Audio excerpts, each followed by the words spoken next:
Welcome to Solo Journeys podcast, where every journey begins with a single step. I'm your host Sasha, and today we are discussing autopilot. I speak with Badr Lakshiri, a transformational coach who shares his journey from a stable yet unfulfilling life in New York to a more intentional and aligned way of living. We explore when autopilot can actually serve you and when it's time to switch back to manual, and how to navigate that transition in the best manner. Badr, could you introduce yourself, please? Sure. So my name is Badr Lakshiri. I'm Moroccan, and we immigrated to the United States when I was a teenager. So growing up in Morocco, I was fairly sheltered, just the house and school, really. But I was a very artistic kid, and I loved people. I was extroverted. I loved to socialize, and New York was great for that. I finished high school, went to university, made tons of friends, got my own apartments, got a really good job after college, and then I started working in sales, and I was a really strong salesperson. And then I ended up doing sales training. So I would train whole teams on how to sell. And overall, I was just quite happy with this lifestyle, except I just needed a little bit more than that. So New York is beautiful, but appreciates the finer things in life. And for me, that's not caviar and a Lamborghini. For me, the finer things in life is chickens and a forest and clean air and friendly neighbors. I realized in New York, I was making a lot of income, but I didn't feel rich, that richness of life. And I think that's what truly defines my personality is ultimately, I want the good things in life, not money, not fame, not expensive things or material things, but I want community, I want nature, I want a healthy living. And I guess that sums up why I left New York. Badr, what is autopilot? It's essentially when you don't have intentionality in your life, meaning you're not making a conscious decision how you want your day to go, how you want your week to go, your month, your year, even the decade or your whole life. And if you're just, I guess, flowing, some people, they like to say, I just like to flow. Sometimes it doesn't take you to a good place. It takes you to the easiest place, the place of least resistance. And unfortunately, that's not where most people like to end up. But autopilot takes you there. Now, the opposite is when you're really intentional and you're thinking, I'm just not staying in this job because I'm not making a decision. I could still decide to stay, but I could also decide to leave. And this conscious choice is what makes the difference between being in autopilot or being intentional about your life. And if we are talking about autopilot, who is it for? It's good for like a short stretch or a specific period. So I don't recommend living on autopilot your whole life for anyone, except if somehow you spent a lot of intentionality building the ideal lifestyle, maybe in your 30s and 40s, because that takes a while. And then somehow you have the most beautiful living situation and a healthy lifestyle and a community, and you're surrounded by love and you're surrounded by meaning and purpose. Now, okay, you can turn on the autopilot and cruise until the end of your days. But if you are still figuring out your life, you don't want to turn on autopilot because then the circumstances will decide for you where you're going to end up. But here it's a philosophical question. Basically, sometimes you need to switch off. And I also heard it from you. Sometimes you need to switch off the autopilot, but sometimes you can be on the autopilot, and how to know when to switch it on and when to switch it off. This is an interesting question. I think you're trying to say, for instance, autopilot gives you a certain consistency, peace of mind, and stability. If I'm, for example, get a new job and work on autopilot on that job, nothing could happen for 2 years or 3 years or 4 years or 5 years. Literally go job, go come back home, sit on the couch, watch some TV, do some laundry. This is fine if you're intentionally planning, I guess, a pretty automated period of your life. Like I could say, for the next year, I'm just doing this job. I'm not launching a business. I'm not doing self-development. I'm not going to try to do therapy or whatever. I'm simply doing this. I'm working here. I'm going to the gym. And so I can sort of stop thinking about my life, stop being so intentional about where I want to go, because that's a decision I've already made, and that's going to happen in the future. So for the next stretch, I can just push on autopilot. Kind of like when you're on the highway in a car and you're like, oh, okay, so the highway is open. There's not a lot of exits. I don't have to leave the highway for the next hour. Let me just put on cruise control so I don't have to keep pressing the gas or worrying when am I going to exit the highway. But imagine if someone goes on autopilot forever in the highway, they'll never leave that highway and they'll never get to their destination. I like this metaphor. Badr, when we are talking about intentionality, I know the meaning of this word, but I'm curious, what do you put into it? Bringing your mind to the awareness. And that could be, for example, in the morning, many people wake up and they go about their day. They don't take a moment to think, to plan, to maybe write down what they want their day to be. Some other people do that. They do it the night before. They write how the next day is going to be. That's all it is. It's just this little moment of awareness where you actually cautiously make the decision of what you're going to do. Now, we can't control all the circumstances, but we can control quite a bit. And if you have that intentionality, from what I notice is that your day goes very differently than if you didn't have the intentionality. Without the intentionality, you could have coffee, use the restroom, come back, type some stuff, make some content, and 3 hours could pass without too much productivity. But if you're intentional about my next hour is going to be content, then I'm going to take a walk and I'm going to breathe and I'm going to kind of just self reflect on that walk. And for the third hour, I'm going to exercise.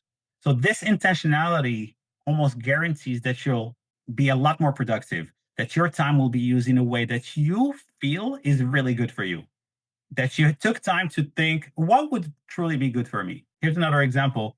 Being intentional about your education is choosing exactly what you want to study class by class. And if some program doesn't work for you, you don't have to take half of the program because it's really doesn't align with who you are.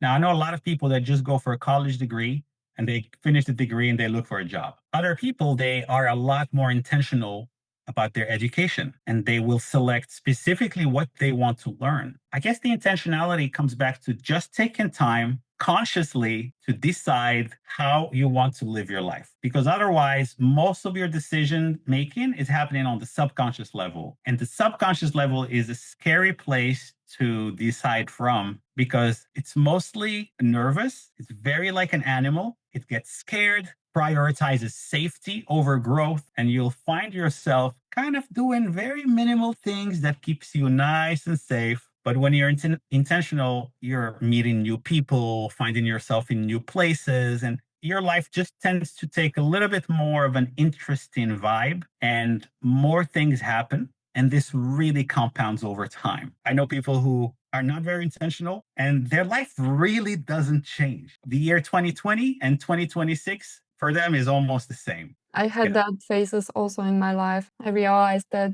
I need to be a little bit more intentional. Totally agree. Exactly. And I've gone through that too. So in my 20s, I had a phase, I think, between the age of 24 and 28, where those 4 years passed like a blur. I don't remember. Yep. I literally almost like I lost them. I know I used to sit on the couch and watch NBA game every day, and that game was 3 hours. And I had a full-time job, 8 hours. Transportation was another hour and I slept 7, 8 hours, and there was no time in my day. And I wasn't intentional enough to create time for other things. That's why people tell you time flies because Yeah. they're not intentional. Yeah. And when you're not intentional, time does fly. But when you're intentional, you slow it down and you kind of really take advantage of, I guess, your time here on earth. Yes. And it's also a lot to do with prioritization. You said Absolutely. priorities clearly.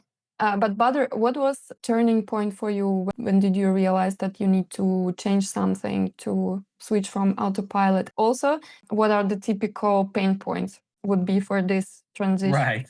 The typical pain points, everyone already feels them. Not enough money, not enough time, not enough love, not enough health. Most people struggle with a combination of these. But at some point, the difference is when the pain becomes greater than the risk, than the change. Having like not enough money or realizing, okay, I'm working in this job, they give me 2% increase.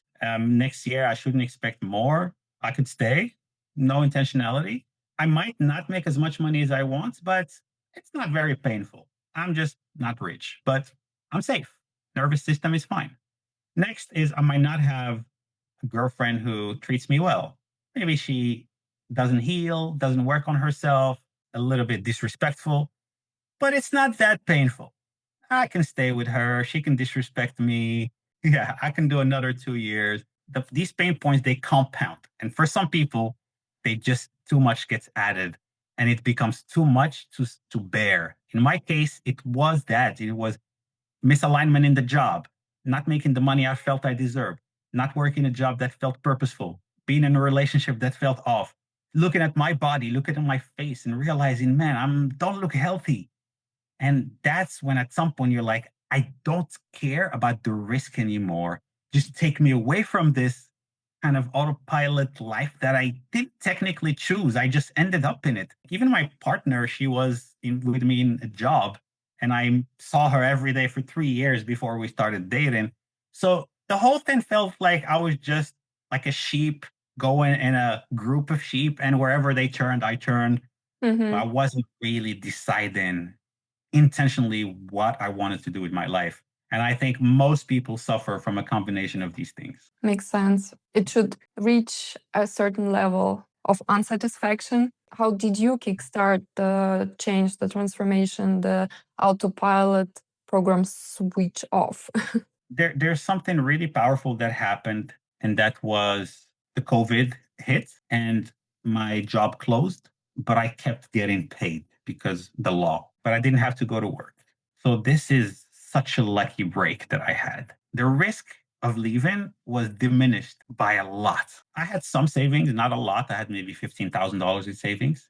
And I saw that my job would keep paying me for the foreseeable few months. And guess what? That was still so hard to leave, so hard to like switch, despite Hmm. that situation, sitting at home. And at the time, I was single and I wasn't exercising. I was drinking and I was smoking, but I still wasn't doing anything with my life. I would wake up, I would just watch some news, cook. I think at some point, I really started to feel that panic that my life is passing me by. If I don't move, I, nothing is going to happen in my life. I'm going to stay where I am. And that just terrified me because I've always had big dreams. I've always wanted to travel. I've wanted to meet exciting people from other parts of the world. And I wanted to be in different cities with different cultures and have different foods and visit beautiful nature. I used to watch nature documentaries and dream about going out to like national parks and all of that, but I wasn't doing any of that. And at that moment, I decided I can't just do it from where I am. Like I thought about staying in the US, launching my own business, but that environment was just kind of suffocating me because I've been in it for so long. And sometimes you kind of just have to step outside before you can realize what you were living in. I'm guarantee if everyone just leaves their house and goes to a different town, a different country, stays there for a week like a vacation, when you come back to your life, like it looks a little bit strange, familiar, but a little bit off. So when you leave it for good, you don't have that expectation of coming back. And it's really incredible. So then you just look forward. And if you're not intentional, then it can be really, really dangerous because you'll run out of money. You won't have a next job. You won't have income. You won't have a good status wherever country you're in. So you're almost forced to be intentional. So I guess, yeah, to sum it up, it took many years of like an autopilot life that wasn't painful enough, and at one moment, I think just that pain, the fear of not living my life became too great. The risk didn't seem that big anymore. If you had found me when I was 24 and I just got my first job and it pays a lot of money and I just got my first apartment Hmm. in New York, just got my first girlfriend, and I'm so happy in that situation, obviously, why would I leave? Why would I even be intentional? That flow is kind of satisfying me up to that point. But the trick is right after college, it's easy. You start creeping into your late 20s, it's a different story. You get into your 30s, mid 30s, most people start to panic. They're like, I'm stagnating. I'm not Hmm. living my life. And I'm no different.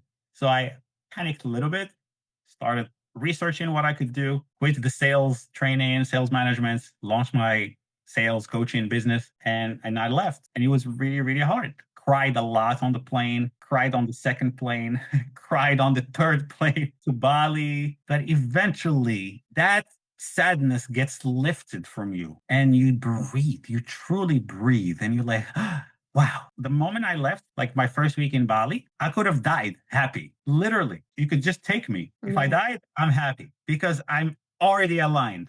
I've already left. 1 week before, when I was still in the US, I was so scared of death, so scared because I wasn't living. So I Mhm. was terrified that my life would end. This is really the magic of intentionality, is like you just realign with what you really want, and suddenly you're like, feels more relaxing. There's like this huge boulder on your shoulder that you've been lifting that you just drop, which essentially represents everything that wasn't aligned with what you truly want. So, what would be your piece of advice to somebody who is transforming from autopilot to autopilot off program? Push through the fear and push through the uncertainty, even if it's scary. There's a part of you that will scream, "Don't quit! Don't quit! Don't leave that man! Don't leave him! He has a good salary and you're comfortable with him, living with him. Don't leave him! Don't leave your country! Your mom is here." It's so scary because then the risk will open, and now you left that man or that woman and you left that couple stability that you had. This fear is usually what keeps people trapped because, like I said, our nervous system just looks for safety. So for me is be aware of the fear that you will feel about the stress, real distress about what you might lose. Don't give in to it. Do not let that fear guide you, because if you let the fear guide you, you live in the safest apartment, safest job, safest partner, safest life. And that tends to be not very exciting or aligned with who you are. I agree 100%. I was in Mhm. this stage, I would say 2 years for now. And only Okay. now I feel I'm overcoming finally. Thing that I always thought I am doing the right thing. It can't bring me to the wrong place. But when Absolutely. you are tired of uncertainties, it might be so devastating, honestly, that this Mhm. devastation sometimes really causes the whole self questioning. And you might have these moments when you don't feel comfortable, when you are tired and you are exhausted. Give it some time, but you need to act. You need to do your things and to not Yes. wait when things will start changing around you. You should be actively involved. And I think that fear has a lot to do with that action. Action fights the fear. It really, truly does. And that's why it's really important to do therapy, to do coaching. And this is different than sitting with a friend or telling a family. Your friend has a, or your family, they have a personal interest in you. They really want you to be a certain way because they, like if you tell your mom, "Mom, I want to become a stripper," they'll be like, "What? Stripper? What? No." But if you tell your coach or your therapist, they'll be like, "Oh, that's fascinating. Did you watch some shows and you want to learn pole dancing? Have you ever thought of ordering a pole dance, a pole so you can learn? Did you take classes?" No interest in what you do left or right. We just want neutrality for you to find yourself. And Yeah. that's what therapists and coaches are so important.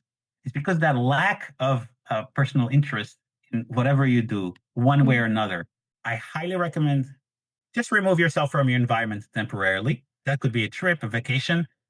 I guarantee your perspective is going to change. You're going to get a lot of clarity about your life. That's, and please talk to someone, get a therapist, get a coach. They're affordable. They're very good ones out there. There's Thank you very much, brother. It was very interesting conversation from autopilot to overcoming fear. beautiful. It's my pleasure. And thank you so much for having me. This episode is another reminder that change doesn't start with certainty, it starts with awareness. Switching off autopilot can feel uncomfortable, even overwhelming, but as Badr shared, it's often the only way to live a more fulfilling life. If this conversation resonated with you, take a moment to reflect. Where in your life you are on autopilot and what would it look like to choose differently? Happy to hear your thoughts in comments.